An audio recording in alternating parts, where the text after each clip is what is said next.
for joining us on Savvy Senior Sources, Talking with Experts.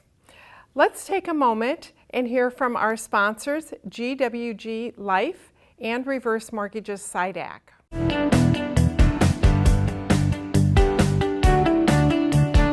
Provide for your long-term care.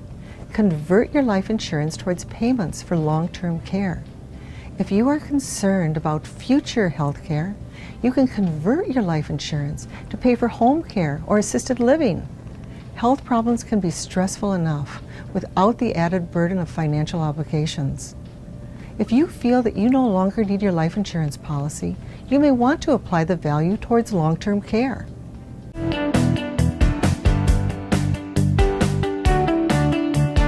Hi, I'm Beth Paterson, a certified reverse mortgage professional with Reverse Mortgages SIDAC. Mike and Carol decided that they needed a one-level home to fit their changing health needs. They used the reverse mortgage to purchase their new home instead of using conventional financing. This has benefited them greatly. Barbara decided to do a reverse mortgage to pay off her conventional loan that she was making monthly payments on. She had funds left in the line of credit after paying that off. And a year or so later, when she fell and broke her shoulder, she was able to tap those lines of credit to pay for her home care. As she said, she would have been up the creek without a paddle without the reverse mortgage. If you'd like information on how to receive security, independence, dignity, and control in your retirement years, contact us. Hi, welcome to today's episode of Savvy Senior Sources Talking with Experts. Savvy Senior Sources guide your way through resources A to V for seniors, boomers, caregivers, and their advisors. In addition to the shows, we also publish a resource guide, the Savvy Senior Sources Guide, and I want to encourage you to visit savvyseniorsources.com to get information on resources and how to get a copy of the guide. I'd like to take a moment and say thank you to our sponsors, GWG Life and Reverse Mortgages SIDAC, for making the show possible. And now let's welcome my co-host, Deb Nygaard from Arthur's Residential Care. Glad to have you back with us again today. Thank you very much. Glad to be here. Good. And again, we have our repeat guest of Professor David Johnson, an associate professor of finance. That's correct. And we're glad to have you back talking about reverse mortgages. Seems like I was just here. I know. We have so much to cover on the topic that we decided to bring you back and do a second show on it. Or a part 2 show. Glad to be here. Glad to have you here. Tell us again a little bit about yourself. I have a PhD in finance from the University of Tennessee. Taught at a number of different universities. I'm headed to Maryville University in St. Louis in about 6 weeks. Just took a new job there. I've worked in the reverse mortgage industry for about 5 years, which I think gives me a slight advantage over some of the other academics doing research on reverse mortgages. I like to think so anyway. Yeah, there you go. You have it from both sides and understand it maybe from as an originator versus just doing the study. Yep, that's on correct. But you're not originating now. Nope. No. When I was originating, I was getting frustrated with all the misinformation, and I actually wrote articles in local newspapers, that sort of thing. And at that point, they were actually doing a little bit of academic research, but not much. And everything that had come out back then was really incorrect. So I thought, wow, that's not helping out at all. And that's part of the reason I got back into academics. I want to set the record straight. Well, we appreciate that. I am a certified reverse mortgage professional and do originate actively now. And there is so many misinformation out there and people don't carry it far enough. And yes, there's the commercials there, but as with any product, you cannot get an understanding of the topic at hand or the product in a 30-second, 60-second commercial. So it does seem to me like people are suspicious, and I don't know why. I think there's still myths out there, and I'm wondering if you can touch on There are lots of myths out there, and unfortunately they keep getting just same things come up over and over again, whether it's in a news show, magazine, whatever. But yeah, lots of myths. People think that if they do a reverse mortgage, the bank owns their home, which is untrue. It's no different than a forward mortgage. You still retain title and are able to do all the things you would normally do. And I just want to say, in our industry, we call conventional mortgages forward mortgages. So it may be a new term to people, and they're going, what is a forward mortgage? Conventional mortgage? So that's probably one of the primary myths. There's so many out there. Yeah. Well, another one is closing costs are high. We hear that a lot. Absolutely. And unfortunately, this has probably been perpetuated in the popular media more than anywhere else. I've seen stories where they're talking about closing costs being in the thousands of dollars, like $15,000, $20,000. And in reality, a reverse mortgage closing costs are very comparable to a traditional mortgage. And I did a comparison, and it's available on my blog. And the difference is the FHA mortgage insurance premium and about $300. Exactly. Or it could be partly FHA, but reverse mortgage borrowers go through a counseling by a third party, and the counselors can charge $125, some $150. But so $300 between the counseling or FHA mortgage insurance premium, they're comparable. Absolutely. I just did a traditional or forward mortgage a couple years ago when I bought a house, and the costs were almost identical. Very, very little difference whatsoever. So that's a big misunderstanding. A lot of people think that if they do a reverse mortgage, when they move out of the house or pass, that they no longer own the house. They think they cannot leave it to their heirs. That's not true either. The loan, just like in a conventional loan, the loan balance has to be paid back. It is a loan, it's a mortgage. Here's the difference, though, that people generally don't think about. Let's suppose you have a mortgage, a forward mortgage, and you pass away, you leave your house to your kids. Until they settle your estate, they have to make that mortgage payment. The bank's not going to say, that's okay, don't worry about it till you settle your estate, which could take several months. If you have a reverse mortgage, there is no monthly payment, so kind of a benefit to the heirs until the estate is settled. So that's kind of a difference I don't think people think of very often. But you can leave it to your kids. It's non-recourse. Non-recourse, absolutely. So big difference again. If I lived in Las Vegas for a number of years, and housing crisis had a big impact on home values.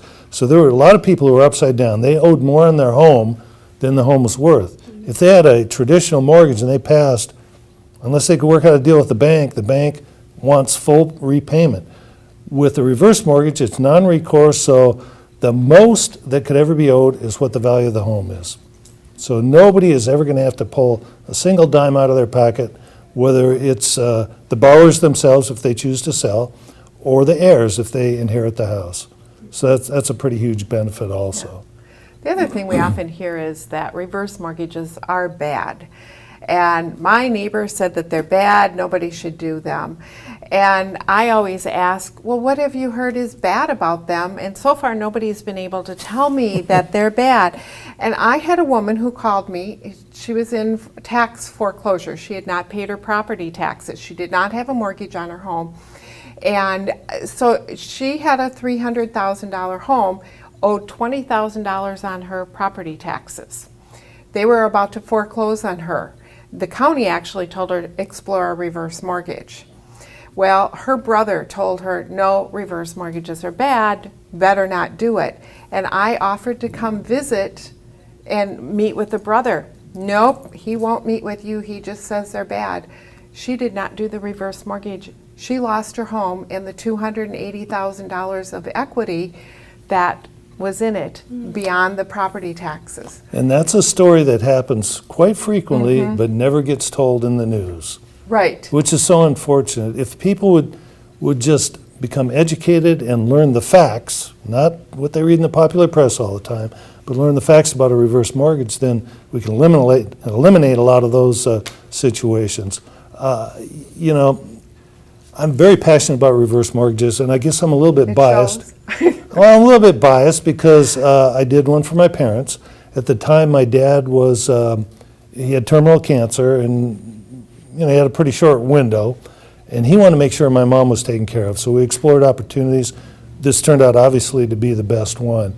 They had a mortgage at the time, and he lived much, much longer than he was supposed to. And I think part of that is he was just more relaxed. He knew my mom would be taken care of. But if they wouldn't have done the reverse mortgage, she wouldn't be in the house today. She couldn't afford the mortgage payment, or she would just be getting by. And she lives a pretty good life. She lives in Las Vegas, plays bingo probably 7 days a week. She wouldn't be doing that without the reverse mortgage. Would So you consider starting the reverse mortgage as a last resort then?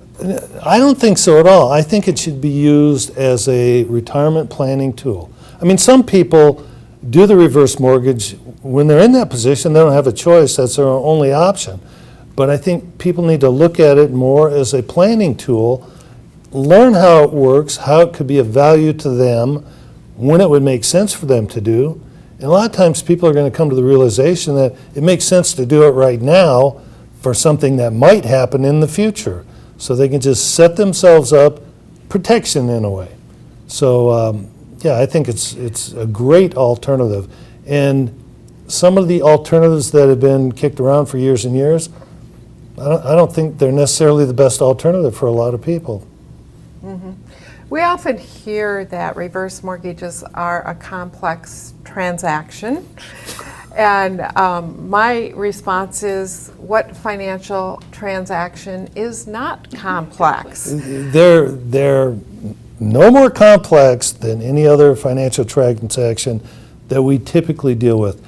Now, I have a PhD in finance, and I worked in the reverse mortgage industry, so I'm pretty familiar with all the documents, everything that goes along with a mortgage. I just bought a new home a couple years ago, and I'm telling you, it was confusing looking at all the documents. If you look at the documents and all the paperwork you get with reverse mortgage, I think it spells it out pretty clearly exactly what the costs are, everything. Everything is disclosed. That's the biggest difference, I think. And it's not a simple transaction, but it's the only transaction I'm aware of where the borrowers have to go through counseling by an independent party ahead of time. Now, if you were 70 years old and you wanted to get a traditional mortgage, nobody requires you to get counseling. Right.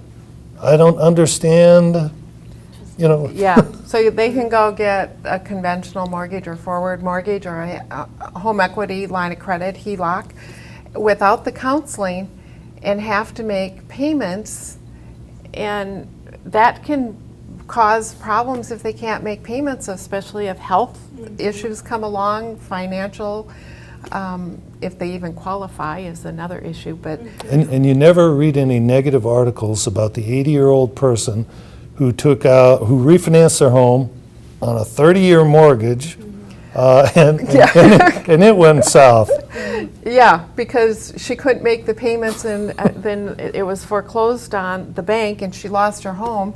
But the headlines have been in the past: reverse mortgage, borrowers lose, or seniors lose their home because of the reverse mortgage. Well, maybe it was because they didn't pay their property taxes. Well, that's what I truly believe. I don't believe anybody has ever lost their home because of a reverse mortgage. I don't think there's anything wrong with the reverse mortgage product. People lose their homes because they didn't pay their property taxes, or they didn't maintain their house, or they didn't have insurance. Terms of the loan, of any loan. Yeah, and if there are any issues with reverse mortgage transactions, it's not the product that's the problem. In any industry, any business, there's always going to be a couple of rotten apples in there who may be doing things the way they shouldn't be doing it. But it's not the product. And if you become educated on it, you'll be aware of how it works. You don't have to worry about, you'll know exactly how it works. I did an analogy of a TV. So if the TV manufacturer is like the lender, and somebody buys it goes to wholesale to the store, and then the store you know, somebody goes in and buys it from the store, and that's like the loan officer. And then the person takes a TV home and it's stolen. Well, that's not the store's fault. That's not the salesperson's fault. That's not the manufacturer's fault. Same with a reverse mortgage. Well, and the whole point of the counseling is to make sure that no senior is taken advantage of, because the counseling is done by an independent party. So it's hard to understand how things get twisted as much as they do. And does that independent party present them with other options too? Is it? They do present them with other options, but most importantly, they make sure that the borrower understands 100% how a reverse mortgage works. Okay. There's no doubt. I think they even Yeah. have to pass some sort of a quiz now at the end, Well, don't they? they don't Well, really not a do a quiz, but- quiz, but we don't want to scare people that they have to do a quiz, but they do question. They and make follow sure- up to yeah, make sure they They understand. make sure that they're understanding it. And other options, and I always tell people, consider all options. You need to decide what is right for you, but the reverse mortgage needs to be one of those options that you are also considering. And a lot of times we hear the conventional mortgage or the HELOC, which we've kind of talked about. And with those, they have to they have to qualify based on income, credit scores, ability to pay the risks, ability to pay the loan back. And also then what happens, they have to make the monthly mortgage payments. And still pay property taxes and insurance. Sometimes that's wrapped into the loan. But what happens if life happens Right. and they can't make those mortgage payments?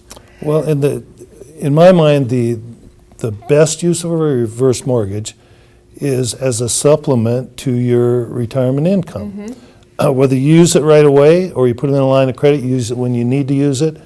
But if you went out and got a HELOC and you're making a monthly payment, how can you really use that to supplement your income? You just created more debt that requires a payment. You put yourself probably at more risk. Same if you refinance your house and just pull out cash. So those are alternatives, but it kind of depends on your situation whether those would make any sense at all. The other alternative I hear a lot is, we'll sell your house and downsize. Well, that's not exactly cheap either. No. And you have to live somewhere. Yeah. And the one that kind of gnaws at me the most is sell your house and rent. Well, we're living a lot longer than we anticipated. So if you sold your house and you had to rent for 20 years, who knows what rent is going to be 10 years from now? You have no control over that whatsoever. No. So I don't think that's the best alternative either. And I did a blog article comparison of if you sell your home, and I took into consideration the cost and the living expenses of, and you go into renting, especially into senior housing units that can be $5,000-$6,000 a month or even $4,000 a month, compared to staying in the home with a reverse mortgage and taking again cost of maintaining the home in that. If you're selling and moving a $200,000 home, your funds would last just over 3 years. Staying in the home with a reverse mortgage and utilizing the line of credit, because of the growth rate on the line of credit, it's 9.8 years. A huge difference. Really big. Yeah. One of the other alternatives I hear about quite often is, either borrow money from relatives, or what I see quite frequently, which really bothers me, is people who put their kids on title and maybe their kids pay part of their mortgage. They don't understand the risk involved in that. If, for example, if I had my son and his wife and I put them on my title and they get a divorce, well, now I'm in trouble. Yeah, because the house is divided. Exactly. Or if they, get in some sort of a lawsuit and somebody's going to come after their assets, well, now their asset is my house. So I think these are things people need to Consider. seriously think about. And it's a very, very big risk. And it's unnecessary. Yeah, and sometimes they suggest about get the reverse mortgage from the children because supposedly it's cheaper. Well, one, are children able to do that? But also, what about the dynamics of the family? One may be able to and the other can't, and then that adds. Well, and the other thing we don't really think about, but with the aging population, and the need for planning, if you're, say, 75 years old and your children are 55, they're pretty close to retirement. They need to be worried about what they're going to be doing. Right. And it would be difficult for them to support the parents in terms of doing the reverse mortgage or lending them money. There's a few people who could obviously do that, but Yeah. it's probably not real widespread. Well, or if life happens to them, we have the boomer who's taking care of their parents, but they get sick and or lose their jobs, they're not in a financial situation. And then the seniors at risk also of losing their home because, they're like you said, worrying, but they need to worry about their financial situation. Plus, they need to be planning for their own retirement and long-term Exactly. care. So, To me, the reverse mortgage is just an incredible alternative. Again, whether people choose to do it or not, it's up to them, but they really should find out how it works to see if it makes sense for them. and we did another show on the reverse mortgage, a half-hour show. We're doing a half-hour today. You can't get everything in a short amount of time. Explore, be willing to take the time. When I meet with my clients, I'm with them for a minimum of 2 hours almost always, and that's just an informational session. And we don't charge for that, but we want them to have the facts, get it. And I encourage people to work with somebody that's maybe local that's going to take that amount of time and explain it to you. Yeah, you're absolutely right.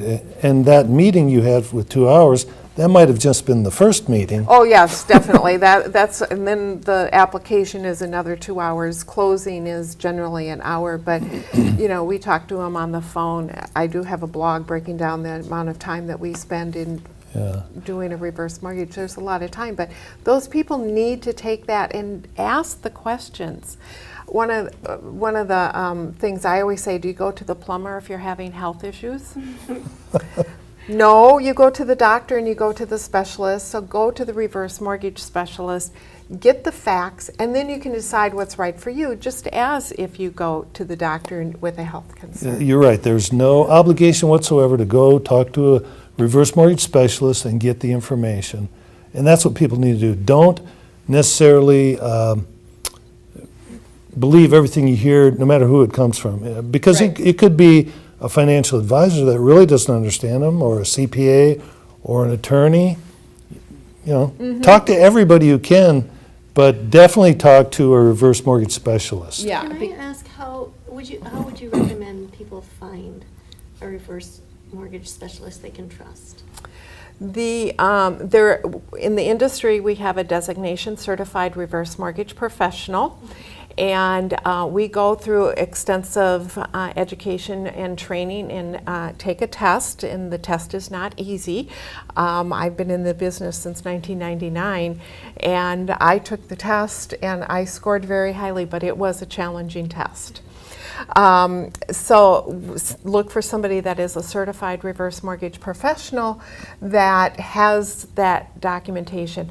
I do have on my website, reverse mortgage or rmsidac.com, a list of questions to ask if you're considering a reverse mortgage. Our association, the National Reverse Mortgage Lender Association, or NORMLA, it has information on there and list of members for that also. Well, and the good news is, too, that there have been a lot of regulatory changes recently that have been for the best. So if you went to anybody who does reverse mortgages, there's not much they can do to change the deal. 95% of reverse mortgages are home equity conversion mortgage, which is an FHA. We call it a HECM. It's standard. Everything is going to be almost identical. Some of the things that got the industry a little bit of bad press had to do with things like removing one spouse from title, and there were issues with that.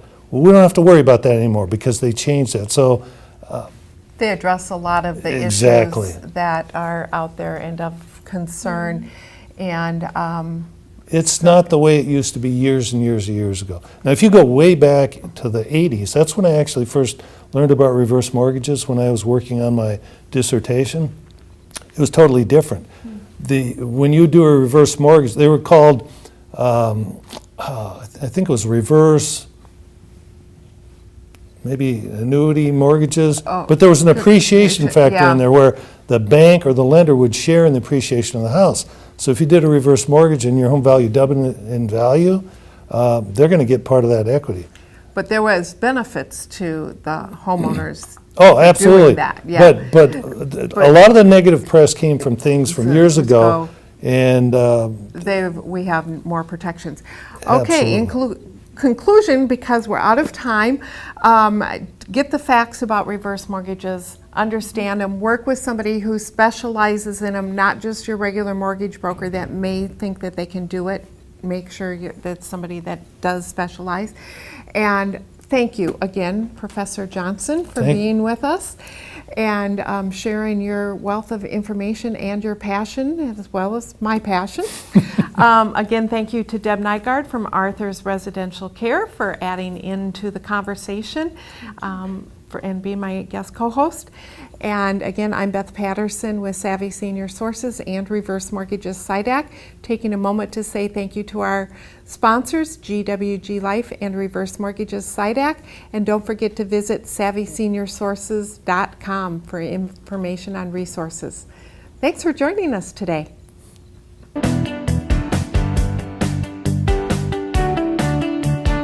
What is the secondary market for life insurance? The secondary market for life insurance is an emerging financial market that provides individuals options with their policies. These options allow policyholders to benefit from the value of their life insurance. Policies are sometimes a financial burden, especially for seniors, as premiums often increase over time. The secondary market offers financial alternatives that can help policyholders benefit from their life insurance now.